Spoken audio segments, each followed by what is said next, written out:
Գյորջյան Կասկադ 60 ամիս փուլային վճարում բազմաթիվ առավելություններ։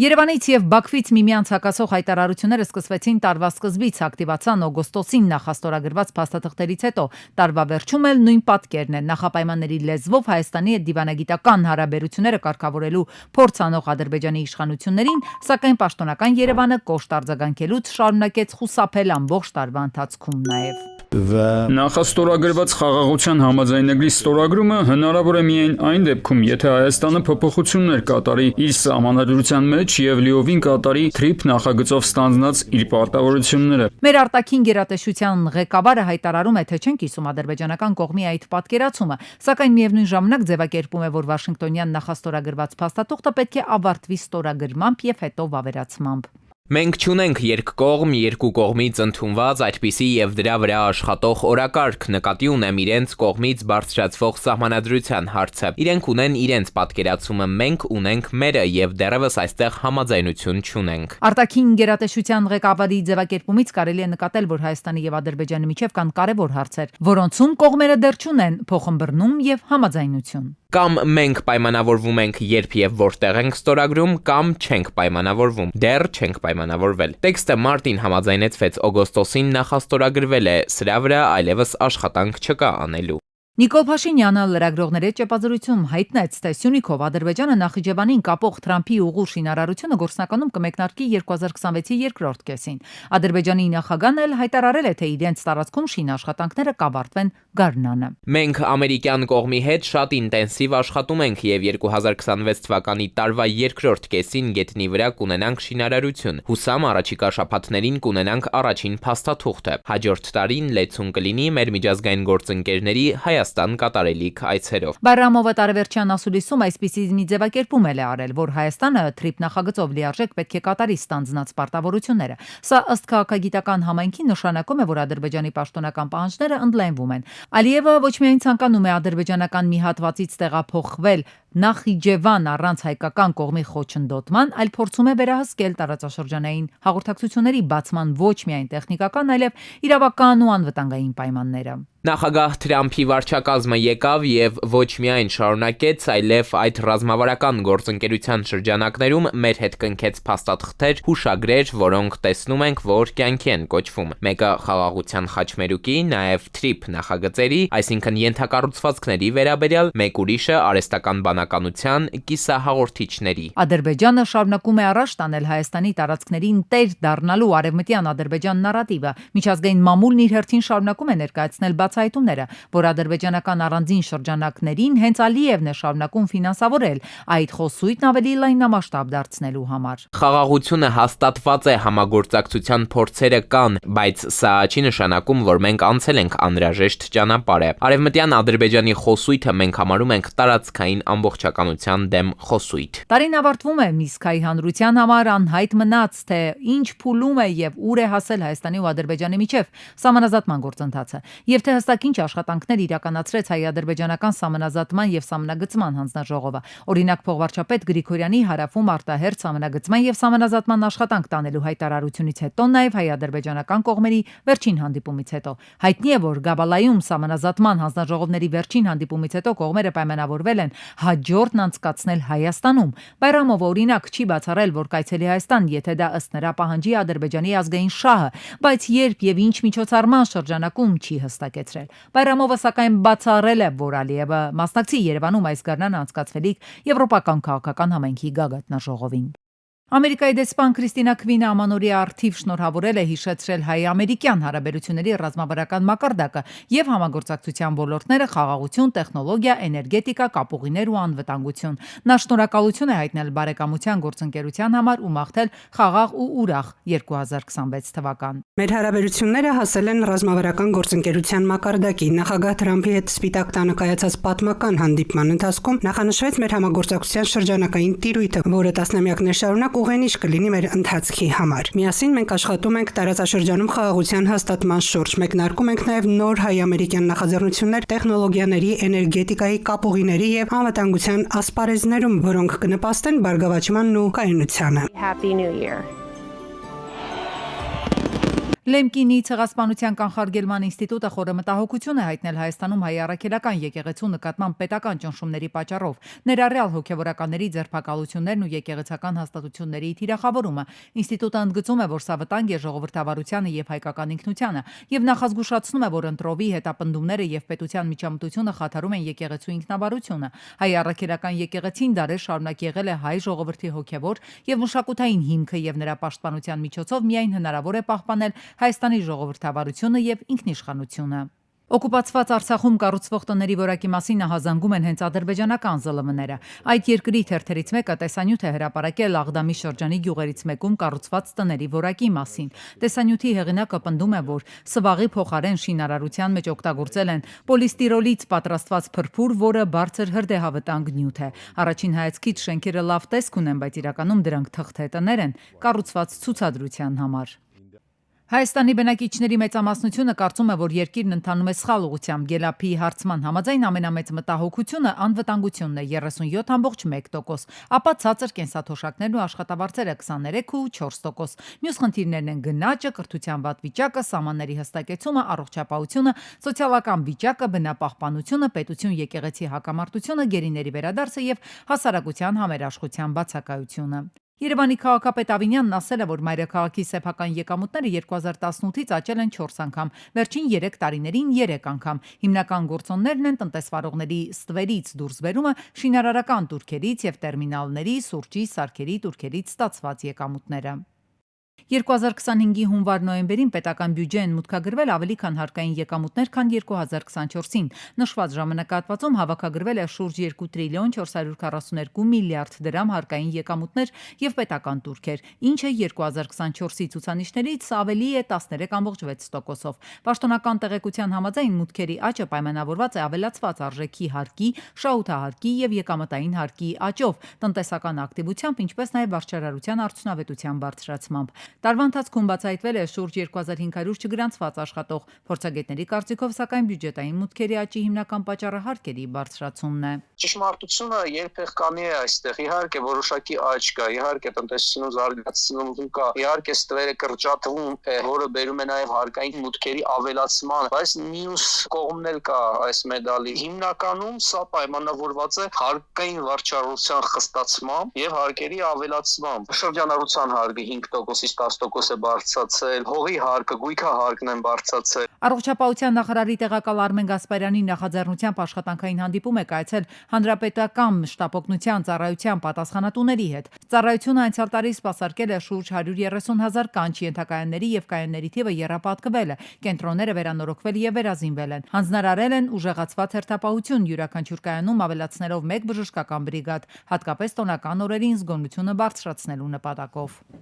2025 թվականի երրորդ եռամսյակում բնակելի անշարժ գույքի գները նախորդ տարվա նույն եռամսյակի համեմատ աճել են 5.5%-ով, իսկ նախորդ եռամսյակի համեմատ 1.9%-ով։ Մասնավորապես նույն ժամանակահատվածում բնակարանների գներն աճել են 2%-ով, իսկ բնակելի տների գները 18.6%-ով։ 2025 թվականի երրորդ եռամսյակում Հայաստանում իրականացվել է 7113 բնակելի անշարժ գույքի առուվաճառքի գործարք, շուրջ 215 1 միլիարդ դրամ ընդհանուր արժեքով։ Տվյալները ներկայացնում էր Կենտրոնական բանկը։ Հանրապետության տարածքում կան փակ ավտոճանապարհներ։ Փրկարար ծառայությունից տեղեկացնում են, որ փակ են Արագածոտնի մարզում Ամբերտ բարձր լեռնային օդերևութաբանական կայանից Ամբերտ ամրոց եւ Քարի լիճ տանող ճանապարհները։ Ջերմուկի Խաչմերուկից մինչեւ Զանգեր կոչվող հատվածը Նորավան Լծեն Տաթև, Շինուհայր Տաթև Կապան, Վանաձոր Սպիտակ, Վանաձոր Դիլիջան ճանապարհները, Վարդենյանց Լեռնանցքը, Սպիտակի եւ Դիլիջանի ոլորանները փակ են կցորդիչով բեռնատարների համար։ Վարդենյանց Լեռնանցքում տեղում է ձյուն, Մեղրուսար կոչվող հատվածում բուք է։ Աբովյան Չարենցավան, Արագածոտնի Սյունիքի մարզերի ճանապարհներին եւ Տիգրանաշենի ոլորաններում տեղ-տեղ արկա է մերկասառույց։ Ստեփանցմինդա Լարշ ճանապարհը փակ է բեռնատարների համար։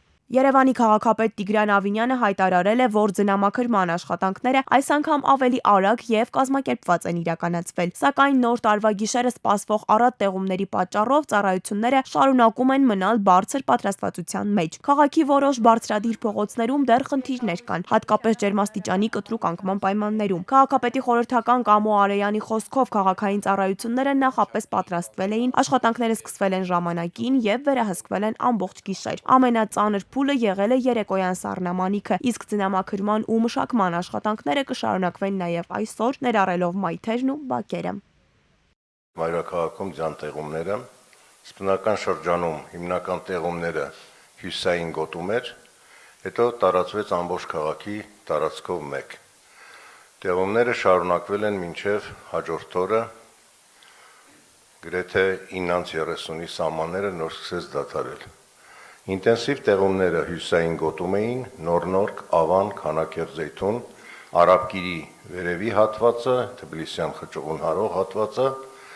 եւ ըստ էության հիդրոմետ ծառայության տվյալների համաձայն մայրաքաղաքի ցածրադիր գոտում ձյան շերտի հաստությունը եղել է 10-ից 15 սանտիմետր,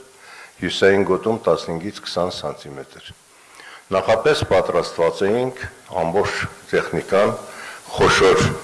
բազմաֆունկցիոնալ տեխնիկան եւ միջին տրամաչափի տեխնիկան բաշխված էր վարչական շրջաններում նախապես։ Եվ ճիշտ ժամանակին սկսվեցին աշխատանքները ձնամաքրման մայրաքաղաքում։ Աշխատանքները հիմնականում մոբիլիզացվել էր ԵԱՍՄ տեխնիկայի ուժերով, այնուհետև հաջորդ իսկ առավոտյան մեզ միացավ կանաչապատում հողակը մարդկային ռեսուրսով եւ տեխնիկայով։ Ողջ գիշեր աշխատանքները վերահսկվել են տեղերում վարչական շրջանների ղեկավարների կողմից, ծանր աշխատանքը թող տարօրինակ չթվա, ոչ այնքան առաջին գիշեր անդադ տեղումների մեջ աշխատելն էր, որքան 3 երեկոյան ջերմաշանի կտրուկ անկումը, եւ մենք ամեն ինչ արեցինք, որ քաղաքում որևէ խնդիր չառաջանա։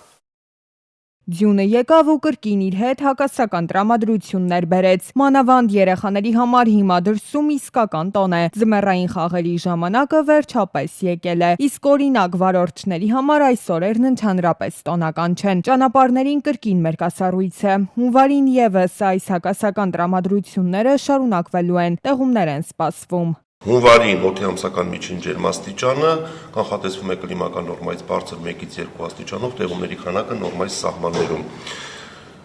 Այսինքն մեզ սպասվում է նորմայից մի փոքր տաք եւ բավարար տեղումներով հունվար։ Հունվարի 3-ին եւ 4-ին հանրապետության ողջ տարածքում օդի ջերմաստիճանը կնվազի 8-ից 10 աստիճանով։ Հունվարի 2-րդ եւ 3-րդ տասնօրյակներում ջերմաստիճանը զգալիորեն կբարձրանա։ Հունվարի միջին ջերմաստիճանը նորմայից բարձր կլինի 1-ից 2 աստիճանով։ Ամանորի գիշերը Հայաստանի մի շարք շրջաններում ձյուն է տեղալու։ Դեկտեմբերի 31-ին կեսօրից հետո կսկսվեն տեղումներ, որոնք կշարունակվեն հունվարի 1-ին, հունվարի 2-ի առավոտյան եւ գիշերը։ Հունվարի 3-ից սկսած եւ հաջորդող 5 օրերին տեղումները հանրապետության ողջ տարածքում կդադարեն։ Ըստ մասնագետների այսպիսի եղանակային պայմանները գյուղատնտեսությանը վնաս չեն հասցնի։ Սրտահարությունների վտանգ չենք տեսնում, մենք վերջին ձյունը մեզ փրկեց սրտահարությունների վտանգից, որովհետև մինչև այս ձյան տեղումները հանրապետության նույնիսկ լեռնային մարզերում, նույնիսկ Աշոտսկում ծնածածկույթը բացակայում էր եւ կար վտանգ, որ օդի ջերմաստիճանի նվազման դեպքում կարող է սրտահարվել աշնանացանը։ Բայց ունեցանք ձեռնառատ տեղումներ, այս պահին բոլոր լեռնային շրջաններում առկա է 20-ից 50 սանտիմետր բարձրությամբ ձյան ծածկ եւ սրտահարության վտանգ չկա։ Հայաստանում ջերմաստիճանի ռեկորդներ են գրանցվել, սա հատուկ է մեր երկրին սկսած հեռավոր 1935 թվականից։ Այդ ժամանակից մինչև 2024 թվականը Հայաստանում տարեկան միջին ջերմաստիճանը բարձրացել է 1.6 աստիճանով։ 2025 թվականը եղանակային ռեկորդներից անմասն չի մնացել։ Օգոստոսի 2-ին եւ 5-ին Երևանում գրանցվել է 41.9 ու 41.5 աստիճան տաքություն։ Անցնող տարում հատկապես վերջին շաբաթներին օդի աղտոտվածության թեման բազմաթիվ քննարկումների առիթ դարձավ։ Եղանակային վերջին իրադարձությունները որոշ չափով ազդել են ընդհանուր պատկերի վրա։ Վերջին տեղումները զգալիորեն նպաստեցին օդի որակի լավ լինելուն եւ դեկտեմբերի 28-ին միայն կենտրոն վարչական շրջանում Սահմանային թույլատրելի կոնցենտրացիան գերազանցել է 1.4 անգամ, մնացած հատվածներում գերազանցումներ չեն եղել։ Օդի աղտոտվածության տեսանկյունից երկրում վիճակը անբարենպաստ է, բայց վտանգավոր չէ։ Մասնագետների դիտարկումն է 2026 թվականին էլ հանրությունը օպերատիվ ռեժիմով տիրապետելու է օդի որակի մասին տեղեկությանը։ Շիրակի մարզի որոշ ճանապարհահատվածներում հանգստյան օրերին բարձի թողի վիճակ է, Լանջիկից մինչև Ազատան բնակավայր ճանապարհն ամբողջությամբ մերկասառույց էր։ Դեպի Մարալիկ, Արթիկ, Գյումրի տանող ճանապարհն վիճակն է սառած, լրիվ սառածա ճամփեն, ոչ մի աղուավաշ չկա լցած։ 25 կիլոմետրանոց այս հատվածում որևէ աշխատանք չէր կատարվել, աղուավազն էլ բացակայում էր։ Մինչդեռ տարածքային կառավարման ու ենթակառուցվածքների նախարարը Facebook-յան էջում գրել էր, որ ճանշինականներն ամբողջ հանրապետությունում են կատարել աշխատանքներ։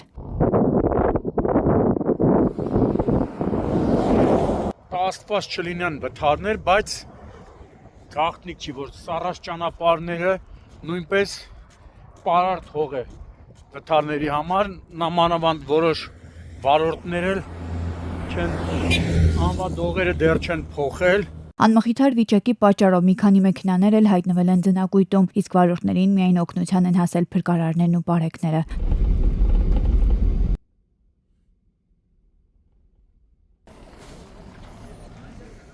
Դեկտեմբերի 28-ին ողբերգական վթար է տեղի ունեցել Շիրակի մարզում։ Ազատանի վարչական տարածքում բախվել են Մերսեդեսն ու Լադան։ 2 հոգի տեղում մահացել են, 3 հոգի վնասվածքներով տեղափոխվել են Գյումրի բժշկական կենտրոն։ Վիրավորներին առաջին օգնության են հասել քաղաքացիները, օպերատիվորեն Ժամնաց Ախուրյանի շեջ փրկարարական ջոկատի փրկարարներն ու շտապօգնության բժիշկների հերթապահ խմբերը։ Ավելի ուշ հայտնի է դարձել, որ վիրավորներից մեկը գիտակցության չգալով մահացել է։ Տեղում էին ոստիկանության պարեկային ծառայության Շիրակի մարզի գումարտակի պարեկները։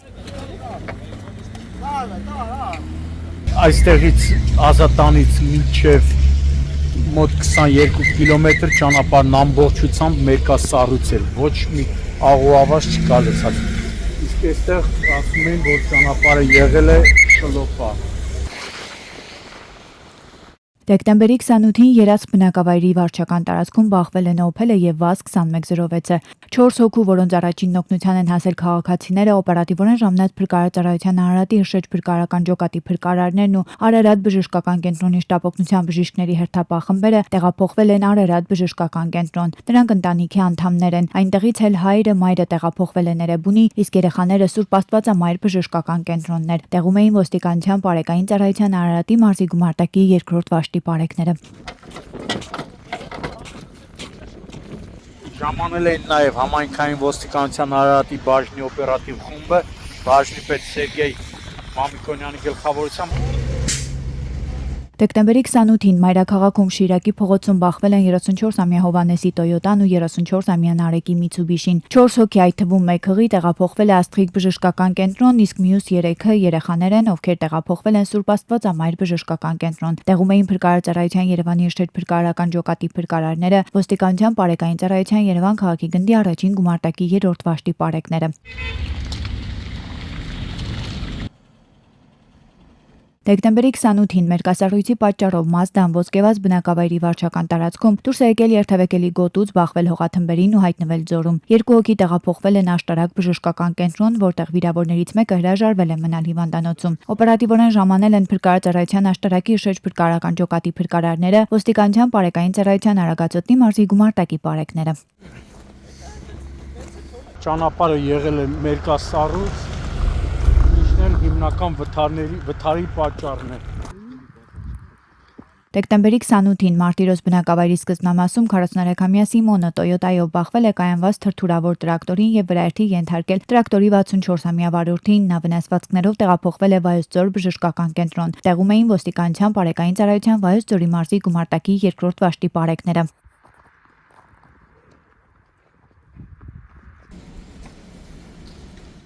Դեկտեմբերի 27-ին Մայրաքաղաքում Կոմիտասի Պողոտայի եւ Վաղաշյան փողոցի խաչմերուկում բախվել են 37-ամյա Գորի Տեսլան, 39-ամյա Սարգիսի BMW-ն, 31-ամյա Արամի Հոնգչին, 31-ամյա Նարեկի Մերսեդեսը, 20-ամյա Ներսեսի Կիան ու 52-ամյա Արտյոմի Վարաջ շտապօգնության մեքենան։ 5 հոգի, այդ թվում 2-ը երեխա, տեղափոխվել են Երևանի տարբեր հիվանդանոցներ։ Վիրավորներին առաջին օգնության են հասել քաղաքացիները, օպերատիվորեն Ժամնաց Երևանի շտապօգնության բժիշկների հերթապահ խմբերը։ Տեղում էին ոստիկանության պարեկային ծառայության Երևան քաղաքի գնդի 4-րդ գումարտակի 2-րդ վաշտի պարեկները, վարորդները եղել են սթափ։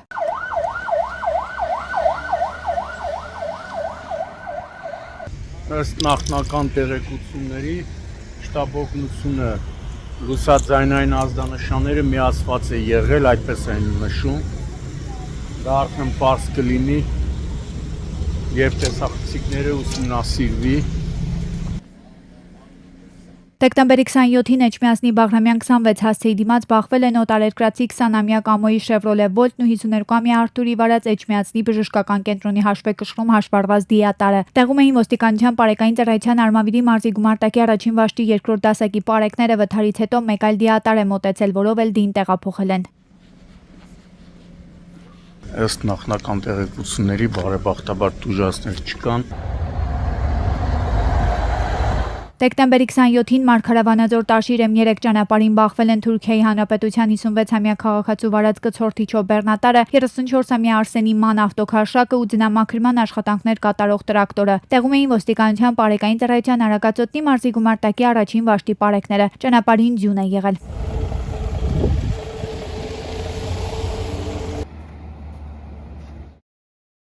Դեկտեմբերի 27-ին Երևան-Սևանի-Ջևան ճանապարհին 30-ամյա Հովանեսը Toyota Alteza-ով դուրս է եկել երթևեկելի գոտուց գլխիվայր հայտնվել ծառերի մեջ։ Տեղում էին փրկարարծառայության Սևանի շերտ փրկարարական ջոկատի փրկարարները, ոստիկանության պարեկային ծառայության Գեղարքունիքի մարզի գումարտակի ջրային վաշտի առաջին դասակի պարեկները։ Դեկտեմբերի 26-ին Lexus-ը Սարալանջից դեպի Հերացի փողոց տանող հատվածում դուրս է եկել երթևեկելի գոտուց, կոտրել երթևեկությունը կարգավորող ցուցանակը, հետո առաջ ընթացել, բախվել Երկաթե Էլեկտրասյանը, տապալել այն ու հայտնվել երթևեկելի գոտում։ Ժամանել են ոստիկանության պարեկային ծառայության Երևան քաղաքի գնդի 4-րդ գումարտակի պարեկները, որոնց քաղաքացիները հայտնել են, որ վթարի մեղավորը եղել է մեկ այլ մեքենա, վթարային վիճակ է ստեղծել, հետո հեռացել։ Պարեկները փորձում են հայտնաբերել վթարային իրավիճակ ստեղծած վարորդին, իսկ մինչ պարեկների ժամանումը վարորդի ընկերները Lexus-ի վրայից համարանիշները հանել էին։